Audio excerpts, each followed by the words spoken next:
What's up, guys? Fantasy Joe back here with some more fantasy football content. Today, as discussed, we are going to be bringing you some free agency content. We're going to be talking about all of the winners and losers from this free agency period. Who got the bag and who's going to produce for fantasy. Who got the bag and maybe he's going to be a dud. We'll discuss all of those as always.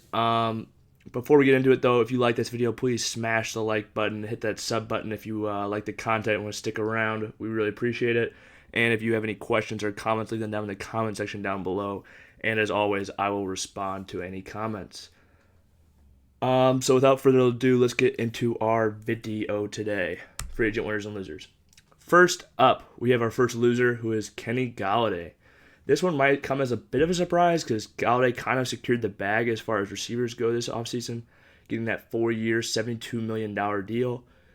Only $40 million guaranteed, but he did get that $18 million per year number that he was looking for. Maybe not all the guaranteed money he was looking for, but still, not many people were really paying free agents, wide receivers, big money this free agency, and he's able to secure a good amount of money. The reason that he's a loser, though, on this list is because I think his landing spot could have been much better, to be honest with you. And the reason is Danny Dimes doesn't drop dimes all that often. It's a pretty bad nickname, to be honest with you. Danny Dimes has really struggled in his NFL career, has struggled with fumbles. They turn the ball over a lot. There's other fiddles in that kitchen as well. You've got Sterling Shepard, Evan Ingram. Now are any of them getting paid $18 million a year? No. So Kenny Golladay is probably going to get a large target volume.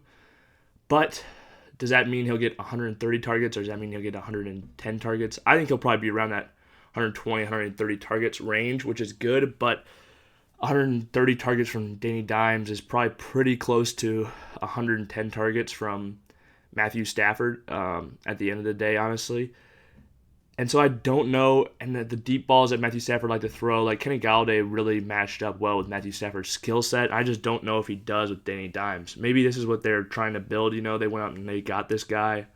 So maybe they're trying to bring him in to use him as a deep threat and to get Danny Dimes to throw the ball a little bit to throw the ball deep more often. But, just a lot of question marks on this offense in general. Maybe Saquon coming back will make the offense a lot better and help out Kenny Golladay. But, I just think being with a poor quarterback is not great for his fantasy value. Moving on to our next loser, we have A.J. Dillon. A.J. Dillon I talked about a lot in some videos, so we have to talk about him now that Aaron Jones has signed a deal to remain in Green Bay. Now, the one thing I will note about this deal, he is definitely a loser for sure because it was looking like he was going to be the guy this year. Now, why the Packers drafted him in the second round to not have him be the guy this year, I do not know. But I think he'll get the ball a good amount, around 150 carries a year, something like that, but not enough to be really fantasy relevant unless Aaron Jones goes down. Then he'll be a beast in that case. And the Packers have been very hesitant with Aaron Jones in the past as far as injuries goes, letting him get that extra week of rest. So I do think there's a good chance A.J. Dillon gets a couple starts this next year. But basically, you're going to wait another 2 years. Aaron Jones basically signed a 2-year contract with the Packers. So you're basically going to wait another 2 years to get your return on A.J. Dillon in Dynasty. If you could get a decent return for him, you're probably not going to get anything for him at this point, so you're probably just going to have to eat it and hang on to him. But like I said, he might be able to give you a few spot starts a year when Aaron Jones goes down, and then maybe he's a beast when Aaron Jones leaves the team in 2 years. Although, who knows, maybe the team will extend him again and draft another backup running back in the second round and a backup quarterback. Who knows what the Green Bay Packers front office is going to decide to do next offseason. Next up for our losers, we have Juju SmithSchuster. Now, Juju returned to the Pittsburgh Steelers on a 1-year deal for $8 million.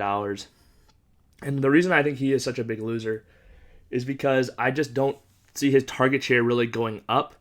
And I think Big Ben is just going to get worse, honestly. Listen to some of these numbers. So Juju Smith-Schuster last year had 128 targets. On those targets, he had his highest catch percentage of his career, so that could come down potentially, although that could be a result of such a short target range, him being throwing the ball so short.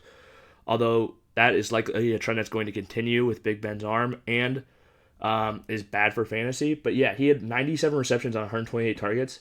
97 receptions and only had 831 yards last year. I don't see his targets really going up very much. I don't see his receptions going up very much. Maybe he could get a few more yards per reception, but he was at 8.6 yards per reception last year and scored 9 touchdowns. I really see a lot of these numbers going down. I think targets will go down. I think receptions will go down. I think touchdowns will come down. I'm not very high on Juju SmithSchuster and for fantasy at all now that he's returned to the Pittsburgh Steelers. There were talks of him, Kansas City made an offer, the Ravens made an offer. I think both of those offenses honestly would have been a little bit more interesting for fantasy just because definitely the Chiefs obviously Patrick Mahomes, but I think he's going back to Pittsburgh to be the third option again. Deontay Johnson, who only played in 15 games last year, had 144 targets, and Chase Claypool, who was a rookie last year and only started 6 games, but was still able to score double-digit touchdowns, was an absolute beast last year. He only had 6 starts. He still had 109 targets last year. I do expect Juju's target share to decline, and I don't expect Big Ben to get any better moving forward. To be honest, I think this is a pretty bad landing spot for him for fantasy, and he's a guy I'm not looking to draft at all in 2021. Okay, moving on now to some more upbeat stuff. We have our free agent winners. Our first winner, we have Aaron Jones, who signed a 4-year, $48 million contract with $13 million guaranteed. Basically a 2-year deal to return to the Green Bay Packers. But this is absolutely huge for him for fantasy football. And for anyone who has a top 5, top 10 pick, I feel like, really whoever drafts Aaron Jones, I think you're just getting a huge W wherever you get him in the first round. If you get him past the first 5 backs or first 5 picks, I think you're getting a great value as he's been a top 5 running back each of the last 2 seasons. There's only been 2 other running backs to do that, Derrick Henry and Dalvin Cook. And I think his pass catching could actually increase this year. Jamal Williams is leaving. A.J. Dillon does not profile as much as a pass catching running back. So now is Aaron Jones going to get even more of the receiving game work, even more of that third down work? I believe so, especially since A.J. Dillon is still young and inexperienced in that passing game. I think if anything, his passing game work can go up. I think his targets or his carries will probably stay right around that 200 mark, maybe a 220. But that's more than enough when you're as dynamic as he is with the ball in your hands and you're catching close to 60 passes, which I do believe he will do. All right, for our next winner, we have A.J. Brown. I think A.J. Brown is an absolute massive winner of this free agency, and for this reason. There's a ton of open targets that become available because of the players that have left the Tennessee Titans in free agency. 157 targets are out the door, and then Corey Davis and Jonnu Smith. And when you put this into perspective, how many targets that is, A.J. Brown finished 2020 as the wide receiver 11 on only 106 targets, and he missed 2 games. So he's been extremely efficient his entire career. He's one of the few people that has the highest yards per route run so far. I think the only other person who has a yards per route run that's in his vicinity is Julio Jones as far as career-wise. So just to put that in perspective of how good he has been in his short NFL career.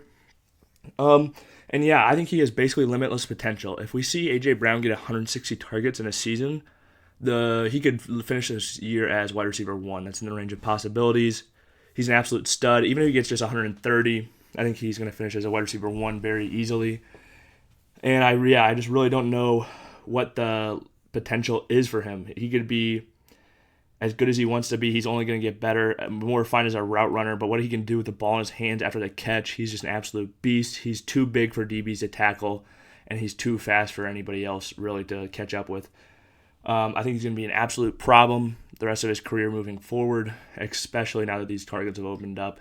And they're going to bring somebody through either free agency or the draft to, help out a little bit. Sure, but A.J. Brown is the alpha there. He's the one. There's nobody else that has the experience that he does now.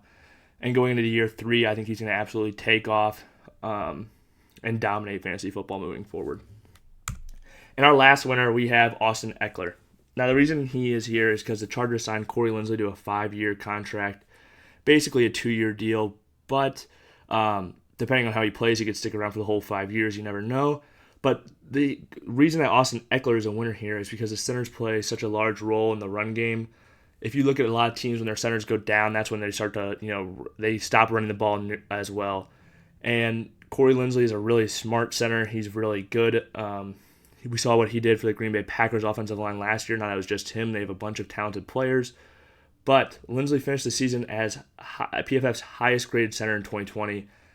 He's been a stud his entire career.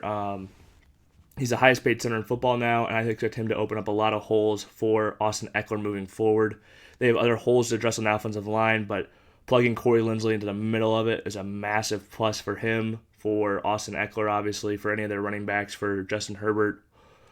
Definitely a big win for them. If you like this video, please hit that like button, hit that subscribe button down below if you like the content that we've been showing on this channel. Going to bring you more fantasy football content throughout the week. And if you leave any comments, I'll respond to all your comments. Until next time, peace out. This has been Fantasy Joe. Have a good one.